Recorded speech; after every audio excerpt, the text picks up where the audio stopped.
Bienvenue dans ce voyage sonore et immersif, à travers le Paris du XVIIIe siècle, où se mêlent la boue des Halles, le scintillement des ors de Versailles et les échos feutrés des ateliers et des catacombes. Fermez les yeux, installez-vous confortablement, laissez votre respiration se caler sur le rythme lent de notre récit.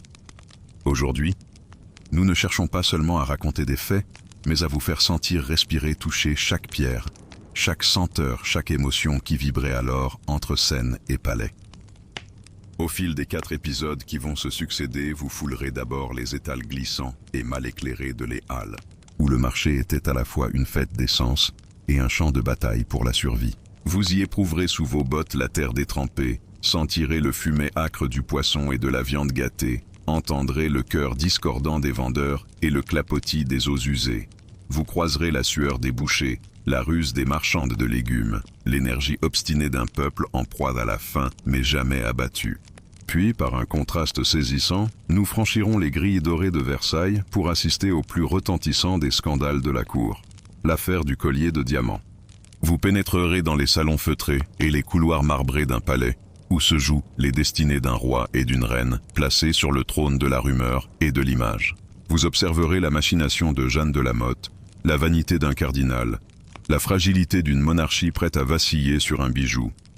Plus tard, loin des ors et des marbres, nous descendrons dans un atelier sombre du Marais pour découvrir le massacre des chats, un épisode terrifiant où la survie des presses à imprimer se payait du sang des animaux, reflet cruel des tensions sociales qui couvaient dans la ville. Enfin, nous retrouverons la magnificence et la décadence parfumée de Versailles, à l'aube d'une ère qui déjà sentait poindre les secousses révolutionnaires. Vous partagerez la fébrilité des courtisans, le frisson des intrigues, et cette certitude qu'un monde splendide était sur le point de s'effondrer. Ce voyage ne se veut ni purement historique, ni strictement documentaire. Il propose une déambulation sensorielle, un éveil des sens, une invitation à ressentir le tissu même du passé. À chaque segment, laissez votre imagination reconstituer les couleurs, les voix, les odeurs et les petits détails qui font palpiter une époque. Et maintenant, lorsque vous entendrez résonner la première cloche, vous commencerez votre promenade dans la boue et les cris du vieux Paris. Bienvenue dans ce songe éveillé. Votre aventure commence maintenant. À l'aube, les Halles s'éveillent sous un ciel d'un gris laiteux où le soleil ne perce que comme une lueur diffuse. Chaque pas enfonce légèrement les bottes dans une boue épaisse, vestige d'un printemps pluvieux. Les pavés, à moitié ensevelis, résistent sous les semelles tandis que le grincement une roue de chariot annonce l'effort d'un fermier tirant une remorque chargée de ballots de foin. Le paysage sent tour à tour la paille trempée, le poisson fraîchement pêché à la Seine, et derrière ces senteurs plus douces, un relent âcre de viande pourrie. Les barils d'abat débordent, les carcasses gisent dans des fosses rases, prêtes à être enlevées dès que les chevaux viendront à passer. Autour de vous, la clameur du marché monte et décline comme une vague irrégulière. Anguilles fraîches, à peine sorties de l'eau, 2 sous la pièce. Flanc de bœuf en promotion pour un potage roboratif. « Allez, belle, avance !» hurle un cocher en claquant son fouet. Ses voix, discordantes et insistantes, dessinent un rythme âpre auquel chacun se cale. Les étals en bois, fendillés et parfois disjoints, forment un labyrinthe d'ombre où cliquettent les jarres de harangue salée. Un tombereau tangue sous le poids de la marchandise, ses roues laissant des sillons profonds dans la gadoue. Au sol, la paille éparse tente vainement de préserver la propreté. Souvent, elle est si imbibée d'eau qu'elle noircit au contact des bottes. Les flaques réfléchissent le ciel voilé, interrompues par les gouttes qui chutent du toit comme autant de larmes muettes. De petits groupes de rats émaciés émergent, moustaches frémissantes, avançant d'un pas furtif vers quelques maigres débris. Leur présence se fait discrète, un murmure sous le tumulte humain. Un boucher massue un quartier de viande sur son billot. À chaque choc du couperet, la chair giclée découvre un rouge sombre, presque noir sous la lumière voilée du matin. Un enfant de 10 ans, frêle silhouette au visage creusé, porte un panier de pain rassis. Il propose quelques croûtes oubliées aux passants, ses yeux oscillant entre l'espoir d'une pièce et la fatigue d'un mendiant chevronné. Plus loin, une femme aux bras lourds choisit ses poireaux. Elle les frotte contre son tablier, chasse la boue avant de jauger leur fraîcheur. Pour elle, chaque botte parfaite est une promesse de client satisfait, de quelques sous supplémentaires pour nourrir sa maisonnée. Le vacarme des sabots se mêle au crissement du bois et au frisson du vent. Un éleveur de porcs pousse son troupeau, les grognements se perdant dans le brouhaha ambiant. Les moutons bêlent, le sol trépide sous leurs pas. Un chien galeux, flaire en alerte, glane ici un fragment de chair, là un os abandonné. À l'entrée d'un abri de bois vermoulu, la porte entr'ouverte dévoile une latrine collective. Une odeur âcre s'en échappe, s'invitant dans le concert olfactif. Près d'un vaste chaudron, un cuisinier aux mains tannées mélange lentement des oignons et des herbes. La vapeur monte en volutes parfumées. Un sifflement doux contraste avec la rudesse du décor. Un instant, le temps suspend son tumulte. Il semble que la cité retienne son souffle pour absorber ce parfum réconfortant. La chaleur de la soupe promet un répit, un refuge temporaire contre la morsure de l'air humide. Le marché tout entier vit sur ce fragile équilibre. Un orage imprévu, une seule semaine de pluie supplémentaire, et les légumes pourrissent, la viande s'avarie, les prix flambent et la faim guette. Pourtant, chaque étal demeure approvisionné. Chaque voix résonne, défiant la misère. Ces hommes et ces femmes, forgés par l'adversité, font vibrer la boue sous leurs pas d'une énergie farouche. En avançant lentement, vous heurtez un vieux panier rempli de fruits trop mûrs. Sous votre botte, une pomme se disloque, répandant un jus sirupeux sur la paille détrempée. Vous humez alors le parfum sucré acide de la pourriture qui se mêle à l'effluve de vin renversé là, près d'une porte de taverne. À l'intérieur, des voix graves rient, des chopes s'entrechoquent. Le bois vibre sous les coups portés. Cette chaleur humaine perce l'air froid, une lueur de vie dans la crasse. Sous vos yeux, la latrine voit passer un chariot de déchets, qui grince en s'éloignant vers les rives de la Seine. Là-bas, avant l'aube, l'eau engloutira l'ordure, l'emportant vers un autre destin. Tant que le marché se lèvera, l'humanité jouera sa survie dans ces allées boueuses, où la misère et l'abondance se confondent, où la pourriture nourrit l'espoir. Les cloches d'une église lointaine appellent à la prière, leurs échos se perdent dans les ruelles. Vous avez foulé la boue, respiré l'âcreté de la chair en décomposition, entendu le chant rugueux des marchands et la clameur des bêtes. Vous repartez désormais, le cœur battant au rythme des sabots, prêt à rejoindre un autre tableau du XVIIIe siècle. Prochain arrêt, les somptueuses intrigues de la cour de Versailles. L'affaire du collier de diamants. Le scandale qui ébranla Versailles. Nous sommes en octobre 1784. Les feuilles mortes tourbillonnent dans l'air frais. Le ciel, bas et plombé, pèse sur les jardins de Versailles. À l'intérieur des murailles, la vie continue comme si de rien n'était. Conspiration de rire dans la salle de bal, murmures feutrés dans les alcôves, froufrous de brocards et miroirs étincelants. Mais derrière ce décor de fête, les caisses du trésor sonnent creux. Les guerres lointaines ont vidé les coffres, les emprunts se succèdent et le peuple grogne de famine, tandis qu'on fait crédit aux courtisans pour leur parure. Les salons bruissent d'une rumeur. La reine Marie-Antoinette, déjà fustigée pour son goût du luxe, serait mêlée à un projet faramineux. L'achat d'un collier de diamants si coûteux qu'il pourrait à lui seul racheter l'armée autrichienne. Dans les couloirs lambrissés, on jase.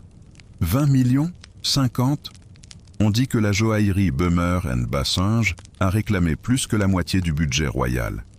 Certains pensent que c'est une rumeur malveillante lancée par les factions parlementaires pour faire chanceler la monarchie.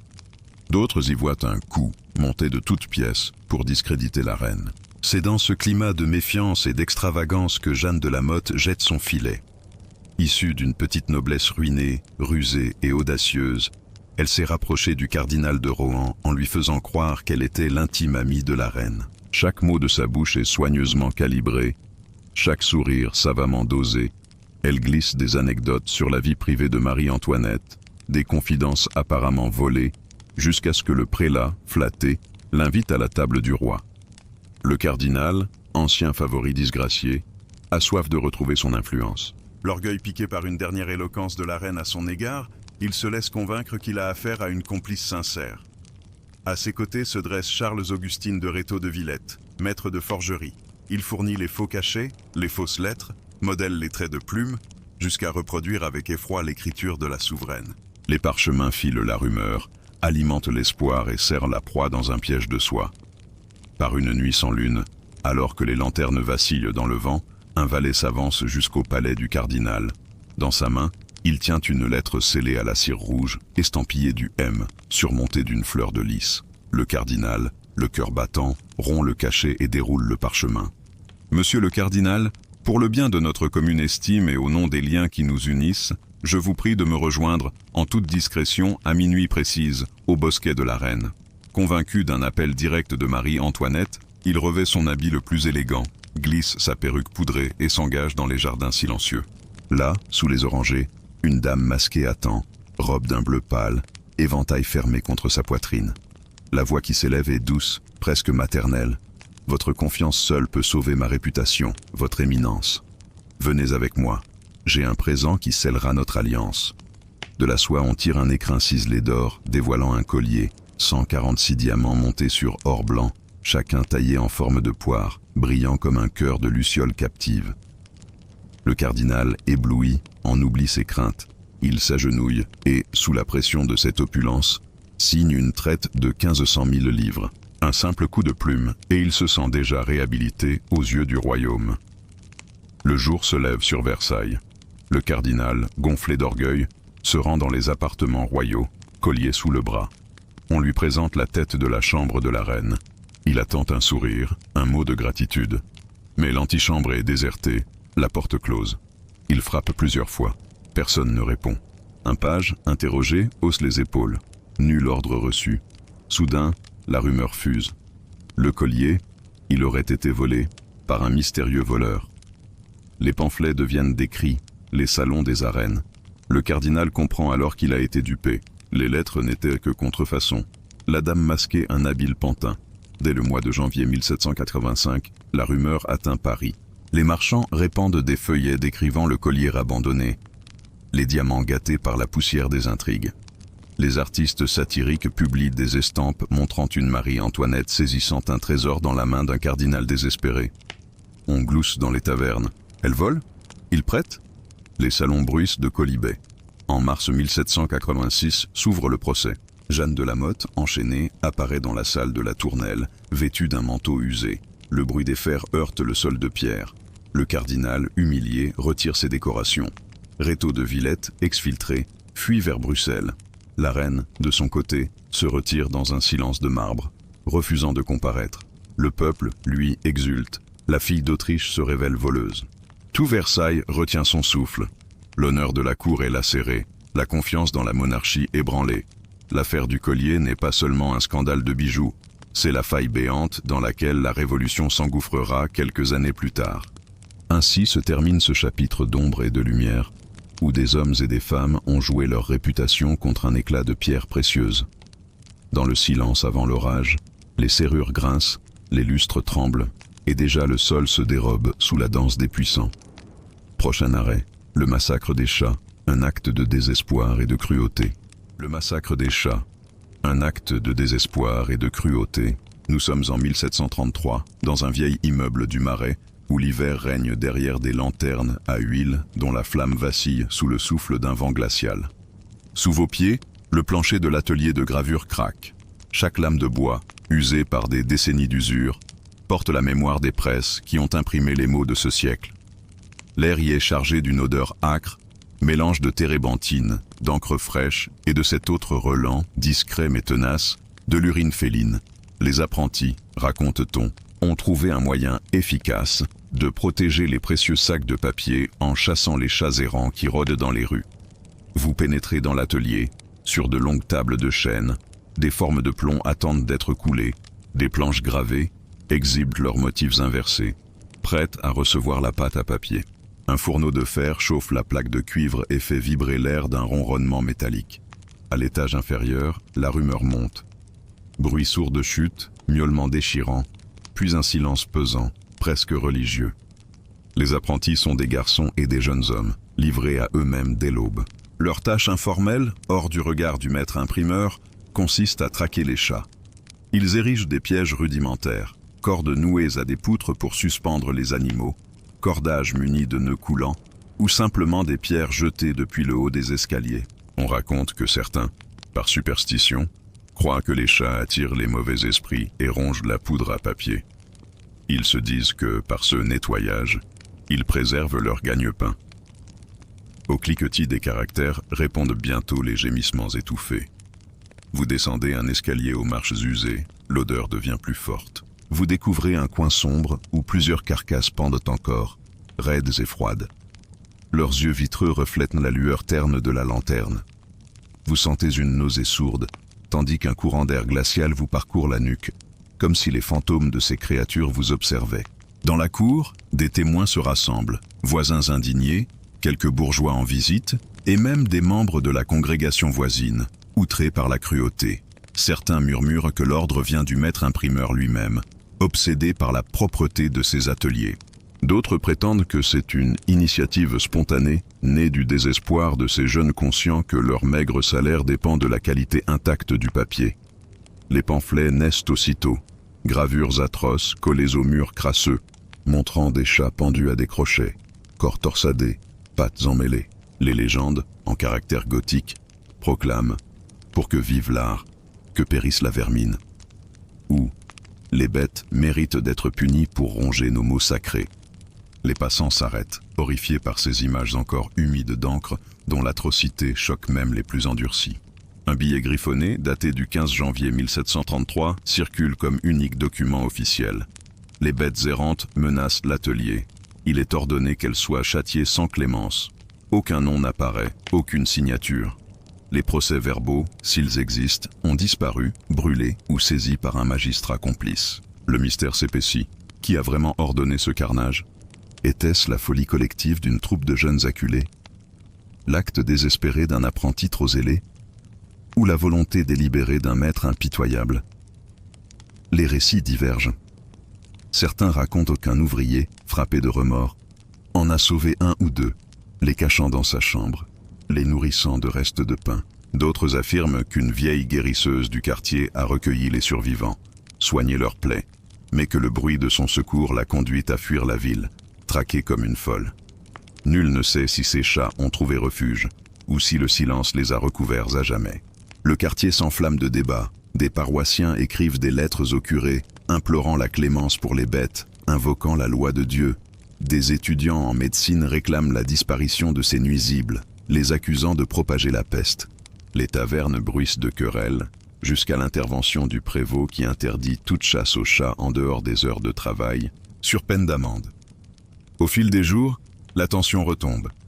Les ateliers reprennent leur cadence. L'odeur d'encre et d'urine persiste, plus diffuse. Les râteliers de plomb reprennent leur moule. Le papier continue d'être tiré. Mais, dans l'ombre, chaque ouvrier sait que, quelque part, des êtres innocents ont payé de leur vie pour qu'une presse ne rate pas une ligne. Ce massacre, tache sombre dans l'histoire ouvrière de Paris, reste un symbole cruel de la violence sociale. Ici, les victimes ne sont pas seulement des animaux, mais l'écho des peurs et des frustrations d'un peuple exploité. Quand vous repartez, le cœur serré, vous portez en vous ce drame silencieux, rappelant que parfois, la lutte pour la survie peut tourner à l'inhumanité la plus sèche. Votre prochain voyage vous mènera dans les couloirs parfumés de Versailles, où l'élégance dissimulera d'autres formes de violence. Segment 4. Versailles. Décadence parfumée et ombre croissante. Nous sommes en 1785, dans les appartements du roi à Versailles. L'aube peine à poindre derrière les tentures épaisses de Damas. Seules quelques lueurs orangées filtrent, effleurant les tapis persans usés par les souliers à talons hauts. Vous glissez sur le parquet ciré, faisant craquer discrètement les lames. Chaque craquement se mêle au froissement des étoffes précieuses et au léger tintement des bijoux que l'on remet en place sur les consoles dorées. Le marbre froid des colonnes, juste au-dessus, semble absorber la chaleur de la chandelle, tandis qu'un vieux domestique glisse un plateau d'eau parfumée sous les narines du roi pour masquer le relent des latrines du quartier. Un valet à livrer de velours crème ajuste la fraise empesée d'un duc, encore à demi endormi. Le col luit d'une perle de sueur que capte la faible lueur matinale. Le parfum capiteux de musc et de jasmin flotte dans l'air stagnant, masquant l'absence d'eau courante et la poussière accumulée sous les meubles. Plus loin, une petite fille de la reine, en robe pastel, piaffe d'impatience, tandis que sa gouvernante lui noue un ruban de satin autour de la taille. Chaque mouvement, un geste de main, un battement de paupières, est codifié, chorégraphié comme une danse solennelle. Aucun souffle, aucune pause ne doivent trahir la discipline de la cour. Vous pénétrez dans la galerie des glaces, vaste couloir semé de miroirs qui semblent multiplier à l'infini les silhouettes des courtisans. Face à vous, Des dizaines de miroirs reflètent un monde figé dans son propre éclat. Colonnades de marbre, fresques dorées, candélabres éteints. Une duchesse, immobile devant son reflet, ajuste son corsage sans vraiment vous voir, absorbée par la quête d'une silhouette parfaite. Son éventail de plumes exotiques se referme et s'ouvre, comme s'il respirait à son rythme. À sa droite, un marquis discute à voix basse des dernières rumeurs. La guerre qui gronde à l'est, l'impôt exceptionnel sur le sel, les paysans qui désertent les campagnes.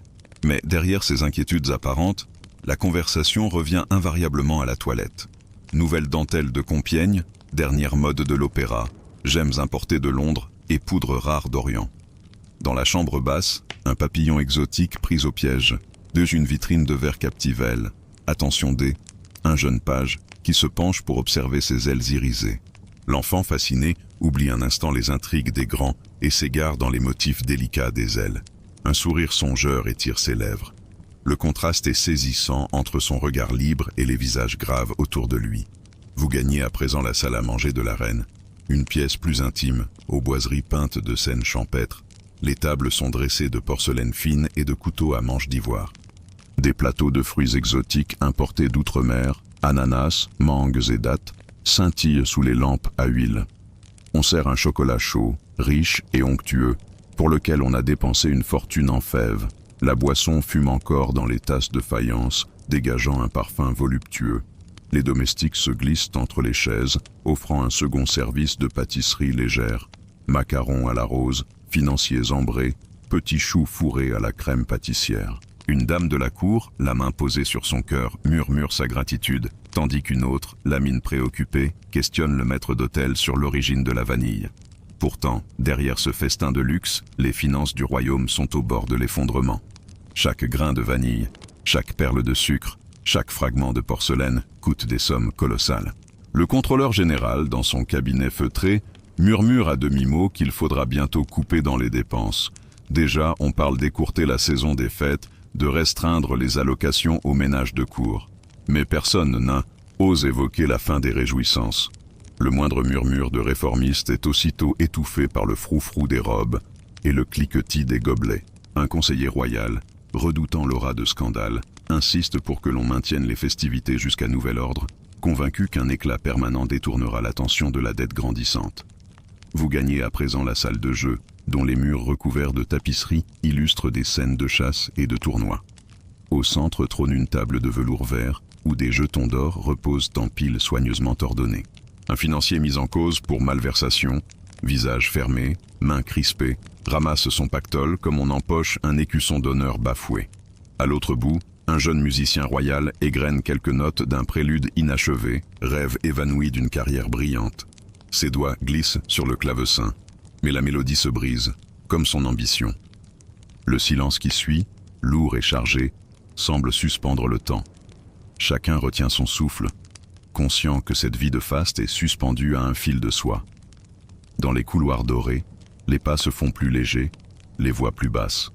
Une tête couronnée effleure la marche d'un escalier, puis disparaît derrière un rideau de taffetas. Certains courtisans se penchent vers les fenêtres, scrutant l'horizon où l'on aperçoit les premières lueurs de Paris. Ils ne savent pas encore que la ville gronde, que les banlieues bruissent de colère et de pain déchiré. Ici, sous les voûtes dorées, on vit dans un monde coupé de la réalité, persuadé que l'éternité se trouve au bout de chaque ruban de soie. Vous croisez un greffier, parchemin sous le bras, filant vers le Conseil d'État. Sur le parchemin, des chiffres terrifiants. Déficit record, récoltes insuffisantes, impôts en hausse. Il jette un rapide regard autour de lui. Le marbre, les lustres, la pourpre des tentures semble l'écraser. Il replie le document et le glisse dans sa poche, comme pour enterrer les mauvaises nouvelles. Le roi, dans son cabinet de travail, consulte ses horloges. 3 montres à gousset, alignées sur une étagère, avancent à des rythmes légèrement différents. Les aiguilles glissent, indifférentes aux tumultes humains. Il ne soupçonne pas que le temps court plus vite hors de ses jardins, que les saisons de la colère mûrissent dans les faubourgs. À chaque bourdonnement de la sonnette annonçant un visiteur, il se redresse, costume impeccablement ajusté, sourire mesuré. Mais son regard trahit la lassitude. Il sait, dans un coin de son esprit, que la féerie de Versailles ne tiendra pas plus d'un souffle. Vous, auditeur, Glissez lentement dans cette atmosphère d'élégance figée, enveloppée par la douceur d'un rêve bientôt défait. Les tapisseries murmurent des récits de gloire passée. Les miroirs renvoient l'image d'un monde sur le point de se fêler. Vous sentez, sous la soie des lors, la pourriture qui ronge la structure du royaume. Ainsi se conclut votre voyage à la cour, là où le parfum et le vernis masquent la pourriture qui ronge la structure même du pouvoir. Fermez les yeux un instant. Imprégnez-vous du demi-jour feutré, du souffle tiède d'un monde qui, déjà, sent la fin de son règne. Nous avons marché ensemble dans la boue et le vacarme des halles, là où le pouls de Paris battait au gré des cris des marchands et du clapotis du marché. Nous avons inspiré le fumet mêlé de poissons frais, de paille détrempée et de viande gâtée. Nous avons traversé la vie quotidienne, la sueur des bouchers, l'espoir farouche des marchandes de légumes, le frisson des rats affamés, la promesse fugace d'un bol de soupe chaude. Là, nous avons sondé l'énergie brute de la cité, une lutte permanente pour la survie, un ballet de contraste entre la misère et la persévérance. Puis nous avons franchi le seuil des ors de Versailles, où la lumière dorée feignait de masquer les dettes croissantes du trésor. Dans le secret des salons feutrés, nous avons découvert l'affaire du collier, les ruses de Jeanne de la Motte, la vanité du cardinal de Rohan, la duplicité des faussaires. Nous avons senti naître le scandale, contemplé l'écrin vide, entendu l'écho des pamphlets qui brocardèrent la reine. Nous avons compris que la confiance des un royaume peut se briser sur l'âne, éclat trompeur des un bijou. Plus profondément, sous les pavés luisants du Marais, nous avons pénétré l'atelier de gravure où s'est joué le massacre des chats. Nous y avons vu la peur et l'exaspération des apprentis, la folie des une violence dictée par la crainte des nuisibles et la logique implacable de la production. Nous avons regardé, impuissants, des créatures sans défense payer de leur vie la préservation d'un art et la lutte des plus faibles contre l'inhumanité née de l'exploitation. Enfin, de nouveau à Versailles, nous avons pris part aux rituels matinaux de la cour. Parfums éclatants, dentelles et porcelaine, festins de chocolat et jeux d'argent. Derrière ce faste, nous avons discerné l'angoisse silencieuse d'un pouvoir surendetté, la fragilité d'un monde coupé de la réalité, persuadé de sa permanence alors que les premières ombres de la Révolution s'étiraient déjà sur Paris. Au terme de ce voyage, se dessine un portrait contrasté du XVIIIe siècle. D'un côté, la ville populaire, animée par des forces vives, où se joue chaque jour un théâtre de survie et de solidarité discrète. De l'autre, la haute société, enfermée dans un miroir doré, dont les excès et les dissensions tissent la trame d'un effondrement inévitable. Entre ces deux pôles, l'âme de Paris s'exprime dans ses ruelles, ses ateliers, ses tavernes et ses palais, univers parallèles aux règles, aux odeurs et aux bruitages si différents qu'ils semblent appartenir à deux mondes distincts. Pourtant, une même humanité relie la boue et la soie, la faim et l'opulence, la cruauté désespérée et l'intrigue raffinée. À chaque instant, l'ombre disputait la lumière, la misère la splendeur, la rumeur le silence. Et c'est dans ces interstices, dans ces contrastes violents, que se joue elle, essence de l'histoire, un récit fait de drames minuscules et de scandales retentissants, de gestes héroïques et d'actes de perfidie, d'odeurs âcres et de parfums capiteux. Fermez les yeux un instant et ressentez la boue sous vos pieds, le frisson d'une lettre scellée, le chant étouffé d'un chat traqué et le froissement des tulles. Souvenez-vous de ces instants où le quotidien devient extraordinaire, où l'anodin révèle l'indicible. Emportez avec vous cette vision plurielle, celle d'un Paris vibrant, cruel parfois, sublime toujours, dont les échos résonnent encore à travers les siècles. Alors que nous achevons cette promenade lente et profonde dans les couloirs du passé, laissez retomber le rideau sur ces 4 tableaux. Que votre esprit conserve la mémoire des hommes et des femmes qui ont foulé ces pavés, dont les choix, grands ou minuscules, ont fait la trame de leur temps. Le silence qui suit est un hommage, au marché grouillant, au palais scintillant, au drame souterrain, au monde clos. Et dans ce silence, l'histoire continue de murmurer. À qui sait encore l'écouter? Bonne nuit, et à bientôt pour une nouvelle immersion dans les mystères d'une autre époque.